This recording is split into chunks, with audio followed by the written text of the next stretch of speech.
Φίλες και φίλοι, γεια σας. Σήμερα θα ξεκινήσουμε ένα αφιέρωμα στα τρία μεγάλα φιλοσοφικά συστήματα που άνθησαν κατά την περίοδο των ελληνιστικών χρόνων. Και αυτά είναι το φιλοσοφικό σύστημα του σκεπτικισμού, ο επικουρισμός και ο στοικισμός. Ξεκινώντας με το φιλοσοφικό σύστημα του σκεπτικισμού, θα πρέπει να αποσαφηνίσουμε την έννοια. Τι είναι ο σκεπτικισμός? Ο σκεπτικισμός είναι το σύστημα εκείνο που αρνείται συστηματικά τη δυνατότητα πρόσληψης της γνώσης. Κατά τον σκεπτικισμό, ο άνθρωπος δεν δύναται να γνωρίσει την αλήθεια, ούτε γενικά να γνωρίζει. Στο ευρύ φάσμα του σκεπτικισμού, σε όλες δηλαδή τις βαριάντες, τις αποχρώσεις, τις αποκλίσεις από το κύριο ρεύμα, μπορούμε να αναγνωρίσουμε δύο βασικές μορφές. Η πρώτη μορφή είναι ο ακαδημαϊκός σκεπτικισμός, ο ακραίος σκεπτικισμός. Ο ακραίος σκεπτικισμός, ο ακαδημαϊκός, και ονομάζεται έτσι γιατί ταυτίζεται με την Ακαδημία του Πλάτωνος, όλη την μακρά ιστορική περίοδο, όπου η Ακαδημία, οι σχολαρχίες, οι σχολάρχες, εκείνοι δηλαδή που ήσαν διευθυντές της Ακαδημίας, ήταν θειασότες οπαδοί και εισηγητές του σκεπτικισμού, του φιλοσοφικού συστήματος. Ο σκεπτικισμός, ο ακραίος, εισάγεται από τον Αρκεσίλαο, τον φιλόσοφο τον Αρκεσίλαο. Κατ' ουσίαν, είναι μια ριζοσπαστική κριτική έναντι της δογματικής αλήθειας, του δόγματος, της απόλυτης πεποίθησης ότι ο άνθρωπος ως όν κατέχει, γνωρίζει την αλήθεια, μπορεί να έχει σαφή, ευκρινή και αληθή γνώση. Ο ακραίος σκεπτικισμός λέει πως αυτό δεν γίνεται.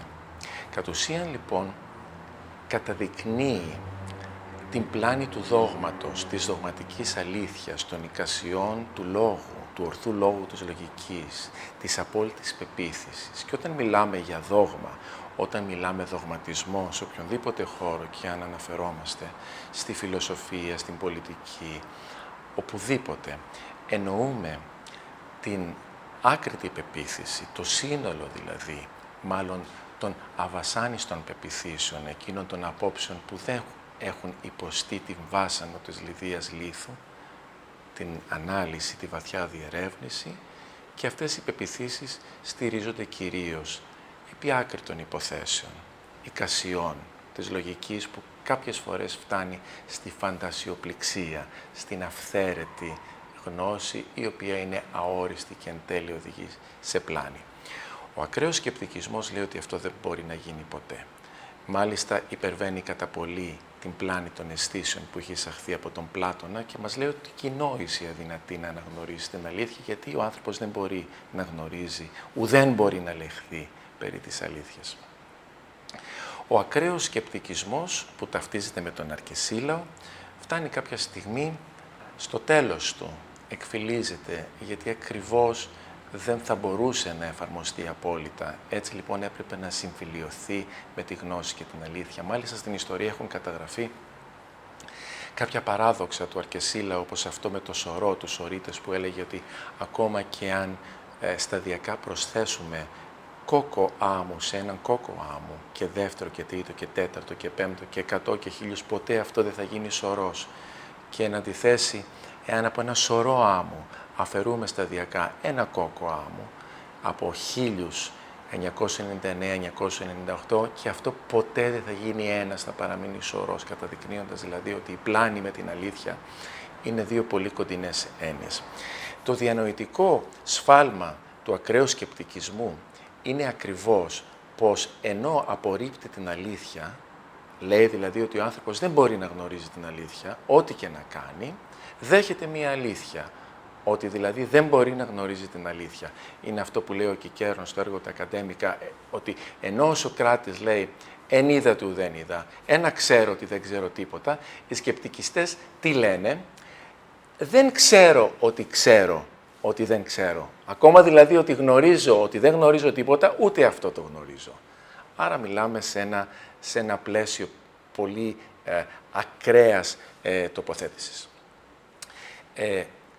Αργότερα, σε επόμενη ιστορική περίοδο της Ακαδημίας των Αθηνών, όπως είπαμε προηγουμένως, εκφυλίζεται φιλοσοφικά η ακραία τοποθέτηση του σκεπτικισμού και φτάνουμε σε μία μεταγενέστερη εποχή, όπου ένας πολύ σημαντικός εκπρόσωπος του σκεπτικισμού, ο Καρνεάδης, εισάγει την έννοια της αληθοφάνειας και της πιθανότητας. Μας λέει δηλαδή, υποστηρίζει, ότι ναι μεν δεν μπορούμε να γνωρίζουμε την αλήθεια, παρά τα αυτά μπορούμε να ανακαλύψουμε τι μοιάζει αληθινό, τι είναι πιθανόν αληθινό, την πιθανότητα της αλήθειας και την αληθοφάνεια. Δηλαδή, ενώ δεν είμαστε σίγουροι ότι η φιγούρα μακριά μας ανήκει στον Ανδρέα, στον Μανώλη, στον Πέτρο, η αληθοφάνεια, ότι πιθανώς να μοιάζει η φωνή, το ύψος, τα κιλά, μας κάνει να πούμε ότι ναι, ίσως είναι το αληθοφανές. Ο Καρνεάδης υπήρξε μια πολύ σημαντική μορφή, ικανότατος ρήτορας. Μάλιστα λέγεται ότι μια φορά που βρέθηκε στη Ρώμη, ήθελε να αποδείξει στο ράθιμο νεανικό κοινό της ρωμαϊκής αγοράς ότι θα μπορούσε να υποστηρίξει μία έννοια με δύο διαφορετικούς τρόπους και να πείσει τους ακροατές του. Έτσι τη μία μέρα αποφασίζει να μιλήσει υπέρ της δικαιοσύνης και να την ταυτίσει με ένα υπέρτατο αγαθό, να δείξει πόσο πολύτιμη, αναγκαία και χρήσιμη είναι για τους ανθρώπους. Το κοινό έφυγε κατενθουσιασμένο, ενώ την επόμενη μέρα στο ίδιο κοινό χρησιμοποίησε όλα τα επιχειρήματα εκείνα για να αναιρέσει την προηγούμενη ομιλία του υπέρ της δικαιοσύνης και μίλησε ότι είναι ανέφικτη, ότι είναι πλασματική έννοια κλπ. Και πάλι το κοινό έμεινε έκθαμβο γιατί είδε ότι στην ουσία δεν υπάρχει αλήθεια. Μετά τον Καρνεάδη ακολουθεί ένας άλλος φιλόσοφος, θειασότης, οπαδός του σκεπτικισμού, ο Φίλων ο Λαρισαίος. Ο Φίλων ο Λαρισαίος κάνει ένα βήμα μετριοπάθειας, προηγείται δηλαδή του Καρνεάδη και εισάγει την έννοια της ενάργειας, της καθαρότητος δηλαδή του νου, που μπορεί να υπερβεί πια την αληθοφάνεια και την πιθανότητα και μπορούμε οι άνθρωποι να έχουμε μία καλύτερη γνώση και μία πρόσβαση στο αληθές, όχι πια το αληθοφανές, αλλά αυτό που χαρακτηρίζεται από ενάργεια. Τέλος, ο ακραίος, ο ακαδημαϊκός σκεπτικισμός φτάνει στο τέλος του, εκφυλίζεται πλήρως με την παρουσία ενός άλλου φιλοσόφου στην Ακαδημία του Πλάτωνος, του Αντίοχου του Ασκαλονίτη. Και έτσι κλείνει η πρώτη μεγάλη περίοδος που διήρκησε ένα μεγάλο χρονικό διάστημα του ακραίου σκεπτικισμού, της απόλυτης απόρριψης της αλήθειας και της γνώσης, της συστηματικής άρνησης και της ριζοσπαστικής αντίθεσης, της καθαίρεσης του δόγματος, των υποθέσεων, των άκριτων υποθέσεων που στηρίζονται σε αβασάνιστες πεποιθήσεις και αυτές μας ορίζουν τις ιδέες. Αυτό εν ολίγης είναι το η πρώτη βασική μορφή του σκεπτικισμού, του ακραίου ακαδημαϊκού σκεπτικισμού, που ταυτίζεται, όπως προανέφερα, με μία μεγάλη περίοδο της Ακαδημίας του Πλάτωνος. Στην επόμενη ενότητα θα εξετάσουμε τη δεύτερη μεγάλη μορφή του σκεπτικισμού, τον πυρρονισμό, που εισάγεται στον χώρο της φιλοσοφίας από μία σημαντική μορφή, τον Πύρρονα τον Ηλίο. Αλλά αυτό θα το δούμε άμεσως μετά.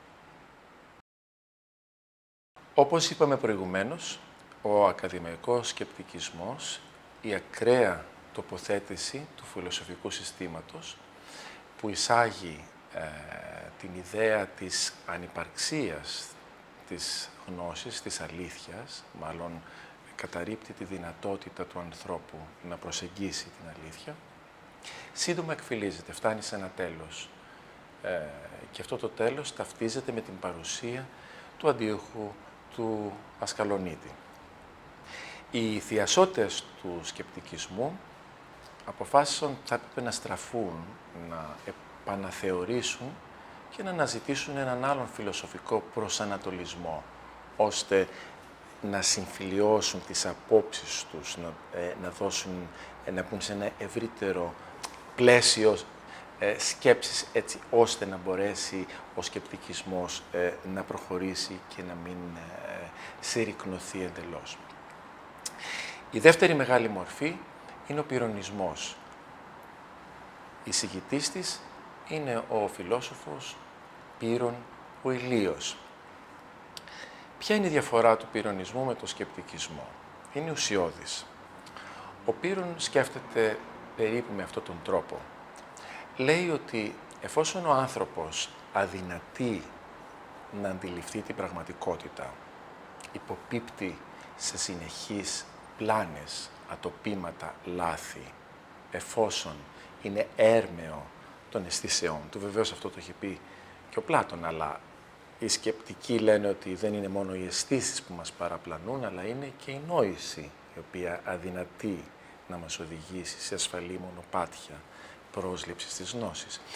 Εφόσον, λέει ο Πύρων, δεν μπορούμε να αντιληφθούμε την πραγματικότητα, άρα δεν μπορούμε να υιοθετήσουμε και τους κατάλληλους τρόπους να ζήσουμε σε αυτή την πραγματικότητα. Εφόσον, δηλαδή, εγώ ως όν δεν μπορώ να καταλάβω τι είναι αληθές, τι είναι ψευδές, τι είναι αληθινό, τι είναι πλασματικό, τι είναι προϊόν της φαντασίας μου, δεν μπορώ να υιοθετήσω τον κατάλληλο τρόπο ζωής, ώστε να πετύχω τους σκοπούς μου, να είμαι ευτυχής, να είμαι γαλήνιος, να είμαι ευδαίμων. Έτσι, όπως βλέπετε, η φιλοσοφία αποκτά ένα πρακτικό χαρακτήρα. Φεύγει από την πνευματική θεώρηση, γίνεται πρακτική και θα δούμε το γιατί και το πώς αμέσως τώρα. Εφόσον λοιπόν κατά τον Πύρωνα και τους πυρρωνιστές δεν μπορώ να αντιληφθώ την πραγματικότητα και ούτε μπορώ να υιοθετήσω τους τρόπους, άρα οποιοδήποτε επιχείρημα και αν παραθέσω έναντι ενός άλλου επιχειρήματος, θα είναι μονίμως ανατρέψιμο. Έτσι το δικό μου το επιχείρημα θα ανατραπεί από το επόμενο επιχείρημα. Και το επιχείρημα το επόμενο, το οποίο θα είναι η αιτία της ανατροπής του δικού μου επιχειρήματος, και αυτό με τη σειρά του θα ανατραπεί από ένα άλλο ίσο επιχείρημα, ίσης δύναμης. Αυτό ονομάστηκε ισοσθένεια των λόγων. Ίσα επιχειρήματα, τα οποία το ένα αναιρεί το άλλο, ανατρέπει το άλλο. Και έτσι ποτέ δεν μπορούμε να φτάσουμε σε ένα επιχείρημα που να μας δώσει, που να κατοχυρώσει με την ύπαρξή του την αλήθεια. Άρα λοιπόν, τι πρέπει να κάνει ο άνθρωπος για να μην οδηγείται σε συνεχείς πλάνες? Προσέξτε, το πρόβλημα είναι η ησυχία. Το πρόβλημα για τους σκεπτικούς είναι η αταραξία. Και θα πω αμέσως τώρα για ποιο λόγο. Τι ήταν αυτό που οδήγησε τους ανθρώπους στην αναζήτηση της εσωτερικής γαλήνης και όχι στην θέαση, στη διερεύνηση του πνευματικού κόσμου? Ο λόγος είναι απλός. Όπως είπα στην αρχή της παρουσίασης του σκεπτικισμού, μιλούμε για την εποχή την ελληνιστική. Η εποχή ελληνιστική σηματοδοτεί κατ' ουσίαν το θάνατο του Μεγάλου Αλεξάνδρου, του Μεγάλου Στρατιλάτη, του κατακτητή. Εκείνη την εποχή, μιλάμε, υπήρχε ένα αχανές, ένα τεράστιο κράτος. Εκτείνεται στα πέρατα του κόσμου για τον νου των ανθρώπων εκείνης της εποχής, μέχρι τις Ινδίες. Μπορείτε να φανταστείτε την έκταση αυτού του κράτους. Με το θάνατο του Μεγάλου Αλεξάνδρου κυριαρχεί στον κόσμο φόβος. Κάθε στιγμή μία βαρβαρική φυλή θα μπορούσε να επιδράμει και να σκορπίσει τον όλεθρο, το θάνατο, τον πόνο, τη δυστυχία. Έτσι οι άνθρωποι φοβούνται, κατατρίχονται από απελπισία, από φόβο. Δεν έχουν ελπίδες, ξέρουν, οι πόλεις κράτη αποδυναμώνονται, χάνουν την έγκλη τους. Δεν υπάρχει ικανός ηγέτης να εγγυηθεί την κοινωνική συνοχή. Και έτσι απλά ο κόσμος φοβάται. Όταν ο άνθρωπος φοβάται, πλέον η φιλοσοφία αλλάζει πρόσωπο. Δεν είναι πια η θέαση ενός υπερβατικού κόσμου. Δεν είναι μια πνευματική θεώρηση, αλλά γίνεται ένα αναλγητικό μέσον, ένα καταπραϊντικό μέσον για τις ψυχές των ανθρώπων. Οι άνθρωποι αγωνιωδώς ψάχνουν να βρουν έναν τρόπο να κρατηθούν ήρεμοι, ήσυχοι, ατάραχοι, ασφαλείς. Όλα τα συστήματα λοιπόν που άνθησαν κατά την περίοδο των ελληνιστικών χρόνων, ο σκεπτικισμός, ο επικουρισμός και ο στοικισμός, ακριβώς για αυτό το λόγο λέγονται πρακτικές φιλοσοφίες, γιατί καθοδηγούν τους ανθρώπους σε ένα modus vivendi ησυχίας, αταραξίας. Σε αυτόν τον όρο δόθηκαν πολλά παρόμοια ονόματα. Ένα γνήσιο τέκνο, για παράδειγμα, των ελληνιστικών χρόνων είναι ο Επίκουρος. Για την επικούρια φιλοσοφία θα αναφερθούμε σε επόμενο επεισόδιο, που είναι αρκετά εντός εισαγωγικών παρεξηγημένη φιλοσοφία, τουλάχιστον σε μία επιδερμική ανάλυση, αν δεν ψάξει κάποιος βαθύτερα. Ο Επίκουρος και αυτός προσπαθούσε να βρει ένα φάρμακο εναντίον της θλίψης, του φόβου, της απόγνωσης, όλων των φοβικών καταστάσεων που ταλαιπωρούσαν τους ανθρώπους. Έτσι ομιλεί σε μια γνωστή του πια αποτυπωμένη φράση, λέγοντας ότι όσο ζω, ο θάνατος δεν πρόκειται να έρθει, γιατί παραμένω, γιατί βρίσκομαι εδώ. Όταν πεθάνω και έρθει, πια θα έχω φύγει και έτσι δεν θα με ενδιαφέρει. Επίσης, η στοική φιλοσοφία μιλά για την εγκαρτέρηση, για την ταύτιση του ανθρώπου με μία νομοτελειακή δύναμη που την ονομάζει η μαρμένη, την εμπιστοσύνη σε αυτή τη δύναμη, το γαλήνεμα της ψυχής όταν εκείνο ταυτίζεται με ένα κοσμικό λόγο που διέπει το σύμπαν, εξισορροπεί το σύμπαν, έστω και αν κάποια στιγμή φτάνει στην εκπύρωση, στο τέλος, στην ανανέωση, στην αναγέννηση, ο άνθρωπος πρέπει να είναι υπομονετικός. Βλέπετε λοιπόν ότι σιγά σιγά μπαίνουν οι έννοιες της υπομονής, της εγκαρτέρησης, της αταραξίας, της γαλήνης, τι πρέπει να κάνει ο άνθρωπος για να ησυχάσει. Έτσι, ολοκληρώνοντας, ο πυρρωνισμός αποτελεί μία στάση εποχής. Είναι ο άνθρωπος που διαρκώς αμφισβητεί, δεν παίρνει θέση. Δύο σημαντικές έννοιες που εισάγονται είναι η έννοια της αφασίας και της αρεψίας. Αφασία, δηλαδή δεν έχω να πω κάτι, και αρεψία, δεν ρέπω προς κάτι, δεν υπάρχει κάποια κλίση, δεν παίρνω το μέρος κάποιου. Μονίμως αμφισβητώ, μονίμως σκέπτομαι, μονίμως δεν δέχομαι ό,τι και αν μου πούν, όσο και αν μοιάζει αληθές, γιατί ξέρω ότι σύντομα θα ανατραπεί. Ο Πύρων ο Ηλίος δεν άφησε κάτι, δεν έγραψε τίποτα, δεν άφησε συγγράμματα. Εκείνος που κατά το 2ο με 3ο αιώνα μετά τον Χριστό αποτύπωσε στο έργο Πυρώνει υποτυπώσεις το σημαντικότερο μέρος των πυρώνιων θέσεων, είναι ο σημαντικός φιλόσοφος, ο Σέξτος, ο Εμπειρικός. Δεν υπάρχει ο χρόνος να μιλήσουμε και να πούμε πολλά πράγματα για το Σέξτο τον Εμπειρικό. Απλά θα πω ότι οργάνωσε καλύτερα το θέμα του πυρρωνισμού. Μάλιστα έφτιαξε 5 διαφορετικούς λόγους για τους οποίους ο πυρρωνισμός επιβάλλεται των φιλοσοφικών συστημάτων, των δογμάτων. Είναι το επιχείρημα της διαφωνίας, ότι οι φιλόσοφοι διαφωνούν μεταξύ τους. Είναι το επιχείρημα της σχετικότητος, ότι τα πράγματα δεν βλέπουμε την ουσία των πραγμάτων, δεν βλέπουμε τι είναι ένα πράγμα, αλλά στην ουσία η σχέση μας με τα πράγματα ορίζεται από τον τρόπο που εμείς τα αντιλαμβανόμαστε.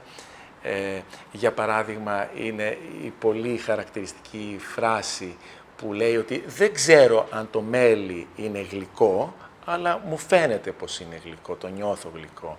Υπονοώντας ότι αυτό που νιώθουμε ως γλυκό είναι αυτό που νιώθουμε εμείς ως όντα μέσα από τους γευστικούς μας κάλικες, και κάλλιστα μπορεί να μην είναι γλυκό. Ή ότι οτιδήποτε και αν βιώνουμε είναι μέσα από τη δική μας πραγματικότητα, μέσα από τη δική μας αίσθηση. Αναφέρθηκε στο επιχείρημα των υποθέσεων, ότι οι υποθέσεις πάντα είναι άκριτες. Αναφέρεται στο επιχείρημα των επάπειρο. άπειρων αποδείξεων, ότι κάθε απόδειξη για να ευσταθεί θέλει μία άλλη απόδειξη και αυτή με τη σειρά της μία άλλη απόδειξη. Και τέλος αναφέρεται και στο επιχείρημα του φαύλου κύκλου της διαλληλίας που λέει ότι πολύ συχνά στη φιλοσοφία και στο δόγμα η προκείμενη, η φράση δηλαδή που προηγείται του συμπεράσματος, ταυτίζεται με το ίδιο το συμπέρασμα. Είναι δηλαδή το ίδιο. Ένα λάθος που έχει κάνει ο Ντεκάρτ στον περίφημο καρτεσιανό κύκλο. Κλείνοντας, ανακεφαλαιώνοντας, σε αυτή τη σύντομη περιγραφή αναφερθήκαμε στο σκεπτικισμό και τον πυρρωνισμό, τις δύο μεγάλες μορφές της ευρύτερης έννοιας του σκεπτικισμού, με την πιο σύγχρονη μορφή του που ακόμα σήμερα αποτελεί αμφισβήτηση, έναυσμα, πηγή ορισμένες φορές της γνώσης, γιατί αν ο σκεπτικισμός έχει ένα αρνητικό πρόσωπο, γιατί καταρρίπτει τη γνώση, από την άλλη πλευρά έχει και ένα θετικό, γιατί πάντα η αμφιβολία μας οδηγεί στην ευρύτερη διερεύνηση, στην εμπάθηση, στην ψηλάφιση με ό,τι κατέχουμε ως άνθρωποι, με το λογικό, τους γνωσιακούς σχηματισμούς, με τις αισθήσεις, να μπορούμε να διαλευκάνουμε τα βασικότερα προβλήματα και θέματα της ίδιας μας της ύπαρξης και τις σχέσεις της με την πραγματικότητα και το περιβάλλον.